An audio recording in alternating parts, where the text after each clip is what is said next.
चल हट अंधे, रास्ते से हट।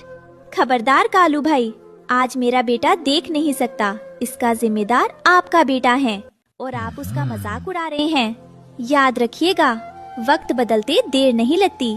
रानो नील पर्वत की ओर उड़ रही थी। हवा बहुत तेज थी। रानो अकेली थी, लेकिन उसका हौसला बहुत बड़ा था।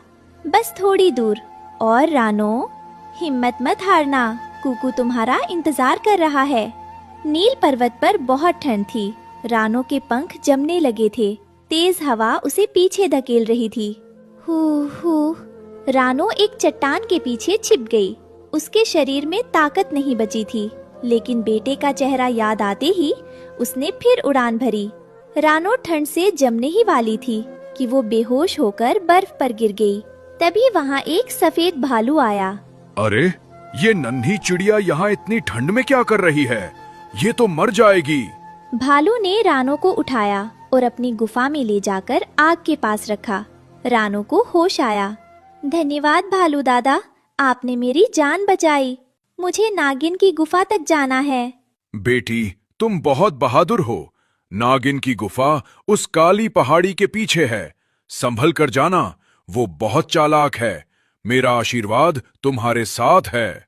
भालू की मदद से रानो को नई ताकत मिली और वो फिर उड़ चली। रानो गुफा के पास पहुंची।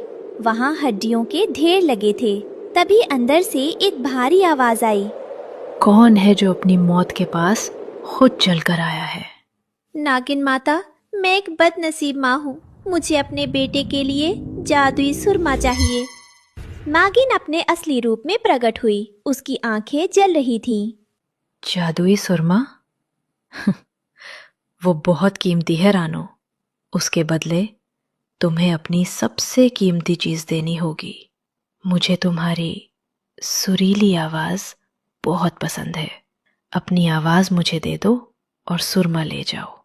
मेरी आवाज? लेकिन अगर मैं बोल नहीं पाऊंगी तो अपने बच्चों को लोरी कैसे सुनाऊंगी? फैसला तुम्हारा है। आवाज चाहिए या बेटे की आंखें? रानो ने एक पल सोचा। उसने अपनी आंखों में बेटे की तस्वीर देखी। उसने नागिन को इशारे से हाँ कर दी। एक जादुई रोशनी रानो के गले से निकलकर नागिन के पास चली गई। रानो की आवाज हमेशा के लिए चली गई। बदले में नागिन ने उसे सुरमे की डिब्बी दी। रानो घर लौटी। वो बहुत थकी हुई थी। टुन्नू और बच्चे उसे देखकर दौड़ पड़े। रानो कुछ बोल नहीं पाई। उसने बस कुकू को गले लगा लिया और सुरमा निकाला। रानो, आप आ गई? क्या आप सुरमा ले आई? कुछ बोलती क्यों नहीं? रानो ने कांपते हाथों से कुकू की आंखों में सुरमा लगाया। सुरमा लगते ही कुकू ने धीरे धीरे आंखें खोली। माँ, मैं देख सकता हूँ। मुझे आप दिख रही हैं। मुझे सब दिख रहा है। कुकू खुशी से नाचने लगा। सब खुश थे। माँ, आप कुछ बोलती क्यों नहीं? मुझे वही लोरी सुनाइए ना। मैं बहुत दिनों से नहीं सोया।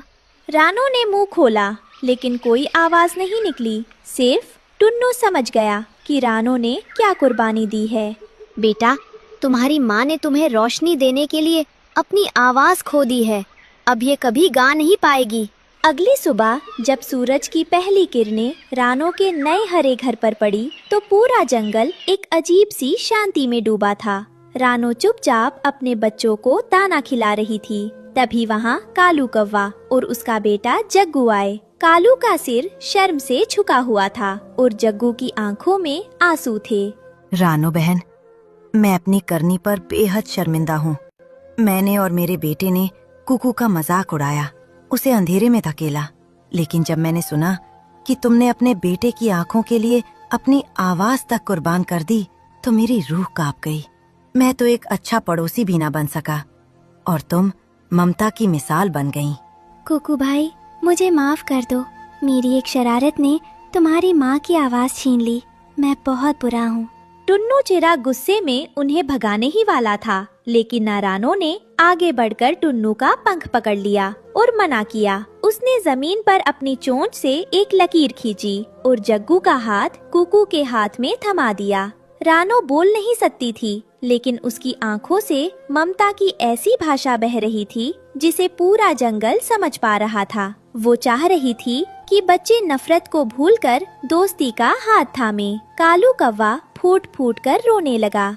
रानो, आज तुमने मेरी आंखें खोल दी। आवाज भले ही नागिन के पास चली गई हो, लेकिन तुम्हारी खामोशी आज पूरे जंगल में सबसे ऊंची और सबसे मीठी गूंज बन गई है। तुम सिर्फ एक पक्षी नहीं, तुम साक्षात ममता का रूप हो। कुकू ने अपनी माँ का हाथ कसकर पकड़ लिया। माँ, आप भले ही लोरी ना गा सके, लेकिन आपकी धड़कनों की आवाज मेरे लिए दुनिया का सबसे सुंदर संगीत है।